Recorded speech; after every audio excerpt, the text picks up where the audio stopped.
ഏവർക്കും VGS ഡയറീസിലേക്ക് സ്വാഗതം. ഇന്ന് നമ്മൾ ഉണ്ടാക്കാൻ പോകുന്നത് ചിത്രാന്നമാണ്.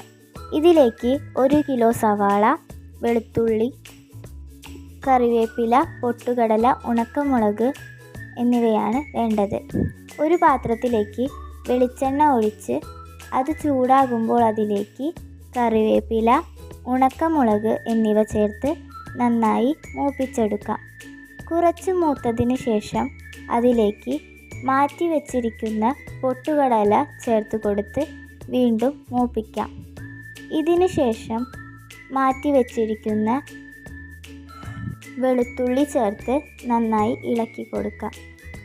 1 കിലോ സവാളയും അതിലേക്ക് ചേർത്ത് ആവശ്യമായ ഉപ്പും മഞ്ഞൾപ്പൊടിയും ചേർത്ത് നന്നായി ഇളക്കി യോജിപ്പിക്കാം. അതിനുശേഷം കുറച്ച് പുളിവെള്ളം നമുക്കിതിലേക്ക് ചേർത്ത് കൊടുക്കാം. ഇത് നന്നായി കുറുകിയതിന് ശേഷം നമുക്ക് തീ ഓഫ് ആക്കാവുന്നതാണ്. നല്ല സ്വാദുള്ള ചിത്രാന്നം ഇവിടെ തയ്യാറായിട്ടുണ്ട്. ഇത് ചോറിൻ്റെ കൂടെ കഴിക്കാൻ നല്ല സ്വാദിഷ്ടമാണ്. Thank you for watching. ഏവർക്കും VGS ഡയറീസിലേക്ക് സ്വാഗതം. ഇന്ന് നമ്മൾ ഉണ്ടാക്കാൻ പോകുന്നത് ചിത്രാന്നമാണ്. ഇതിലേക്ക് 1 കിലോ സവാള, വെളുത്തുള്ളി, കറിവേപ്പില, പൊട്ടുകടല, ഉണക്കമുളക് എന്നിവയാണ് വേണ്ടത്.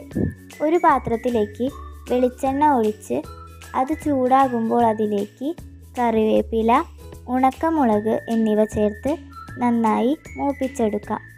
കുറച്ച് മൂത്തതിന് ശേഷം അതിലേക്ക് മാറ്റി വെച്ചിരിക്കുന്ന പൊട്ടുകടല ചേർത്ത് കൊടുത്ത് വീണ്ടും മൂപ്പിക്കാം.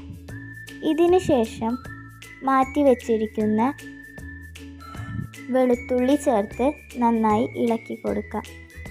1 കിലോ സവാളയും അതിലേക്ക് ചേർത്ത് ആവശ്യമായ ഉപ്പും മഞ്ഞൾപ്പൊടിയും ചേർത്ത് നന്നായി ഇളക്കി യോജിപ്പിക്കാം. അതിനുശേഷം കുറച്ച് പുളിവെള്ളം നമുക്കിതിലേക്ക് ചേർത്ത് കൊടുക്കാം. ഇത് നന്നായി കുറുകിയതിന് ശേഷം നമുക്ക് തീ ഓഫ് ആക്കാവുന്നതാണ്. നല്ല സ്വാദുള്ള ചിത്രാന്നം ഇവിടെ തയ്യാറായിട്ടുണ്ട്. ഇത് ചോറിൻ്റെ കൂടെ കഴിക്കാൻ നല്ല സ്വാദിഷ്ടമാണ്. Thank you for watching.